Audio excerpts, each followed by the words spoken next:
नेहमी आपण बाजारातून हिरव्या मिरच्या घरी घेऊन येतो, पण त्यामध्ये काही लाल मिरच्या, सडलेल्या मिरच्या सुद्धा असतात। त्यामुळे इतर मिरच्या देखील खराब होण्याची शक्यता असते। त्यामुळे सर्वात अगोदर अशा मिरच्या आपल्याला वेगळ्या करून घ्यायच्या आहेत। उरलेल्या ज्या मिरच्या आहेत त्या पाण्यामध्ये स्वच्छ धुवून घ्यायच्या, म्हणजे खराब मिरच्या जर या मिरच्यांना लागल्या असतील तर याची घाणही निघून जाते आणि मिरच्या छान पद्धतीने टिकल्या जातात। आता पाण्यामध्ये स्वच्छ धुवून झाल्या की एका कपड्यावरती पसरवून छान पुसून घ्यायच्या, कोरड्या करून घ्यायच्या आहेत। तर इथे मी एका टॉवेलवरती या मिरच्या पसरवून चांगल्या कोरड्या करून घेतलेल्या आहेत। आता या मिरच्यांची देठं काढून आपण या एका डब्यामध्ये स्टोअर करून ठेवणार आहोत। या पद्धतीने मिरच्या जर ठेवल्या तर 15 ते 20 दिवस चांगल्या हिरव्या राहिल्या जातात। देठं न काढता जर मिरच्या साठवल्या तर त्या सुकल्या जातात किंवा पटकन लाल होतात। इथे एका डब्यामध्ये सर्व मिरच्यांची देठं काढून मी ह्या मिरच्या स्टोअर करून ठेवणार आहे। या पद्धतीने तुम्ही नक्की मिरच्या स्टोअर करून बघा। याला एक झाकण लावून फ्रीज मध्ये आपण ह्या ठेवून देऊया। छान ताज्या टवटवीत अगदी 15 ते 20 दिवस या मिरच्या अशाच राहिल्या जातात।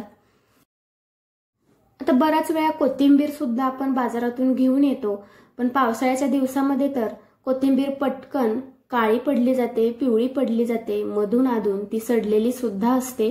त्यामुळे जिथे त्याला गाठ बांधलेली असते तिथून सुरीच्या मदतीने कट करून त्याचे बुडखे आपल्याला वेगळे करून घ्यायचे आहेत आणि राहिलेल्या पेंडीमधील जी काही सडलेली, चिकल लागलेली, खराब झालेली पाने असतील तर ती बाजूला करून घ्यायची आहेत।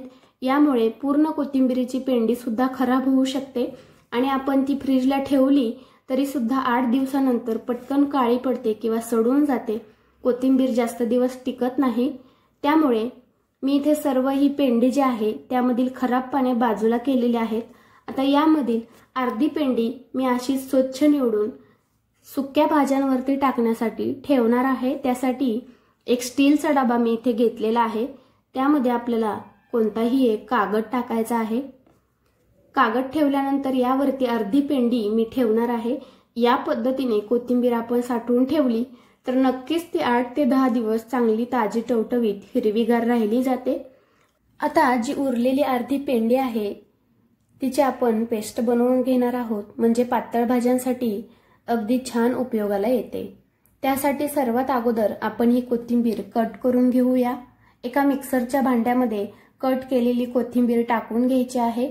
कोथिंबीर टाकून झाल्यानंतर यामध्ये 2 ते 3 चमचे मीठ टाकायचं, म्हणजे यामुळे ही कोथिंबीरीची पेस्ट जी केलेली असते ती छान टिकून राहते।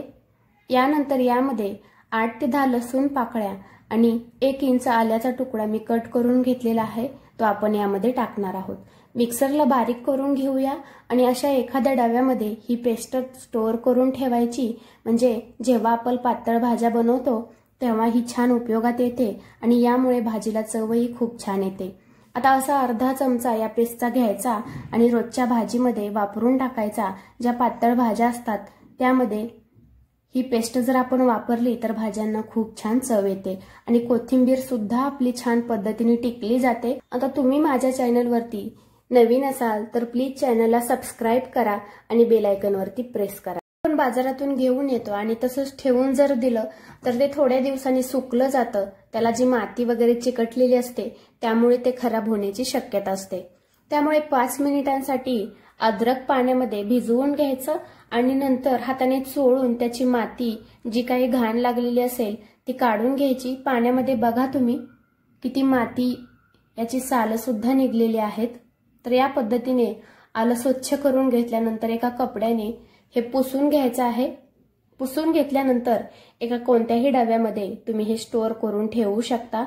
आलं चांगलं 20 ते 25 दिवस ताजं टवटवीत या पद्धतीने जर ठेवलं तर छान टिकलं जातं। आता याला झाकण लावून आपण हे फ्रीजला ठेवून देऊयात। या पद्धतीने तुम्ही तुमच्या दर आठवड्याला बाजारातून आणलेल्या भाज्या जर स्टोअर करून ठेवल्या तर नक्कीच त्या छान टिकल्या जातील। लिंब देखील मी या पद्धतीने स्वच्छ धुवून घेतलेली आहेत आणि कपड्याने मी कोरडी करून घेणार आहे। अशीच जर लिंबू आपण फ्रीजला ठेवून दिली तर त्यावरती काळे डाग किंवा लिंबू पटकन वाळली जातात, खराब होतात, जास्त दिवस टिकत नाहीत। अशी एखादी भरणी जर तुमच्याकडे असेल तर त्यामध्ये तुम्ही लिंबू स्टोअर करून ठेवू शकता.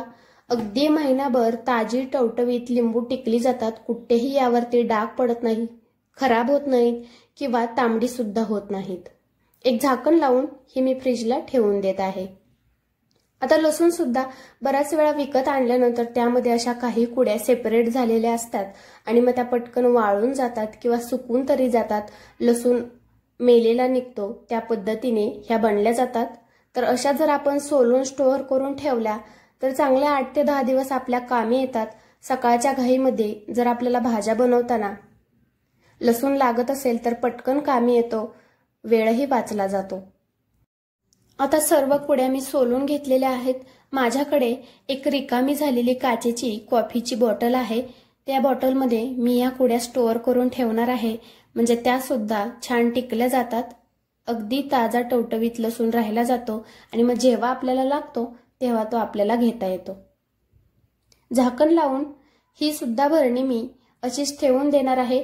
फ्रीजमध्ये सुद्धा ठेवायची गरज नाही. बाहेरही छान पद्धतीने सोललेला लसूण टिकला जातो. पालेभाज्या सुद्धा आणल्यानंतर पटकन निवडून ठेवायच्या. मी पालक आणलेला आहे आणि त्यामध्ये पहा अशी सडलेली खराब झालेली पाने होती. ती पाने सेपरेट करून मी पालक स्वच्छ निवडून घेतलेला आहे. पालकाची पेंडी जर नाही निवडली तर लगेचच दुसऱ्या दिवशी पूर्ण पेंडी खराब होऊन जाते.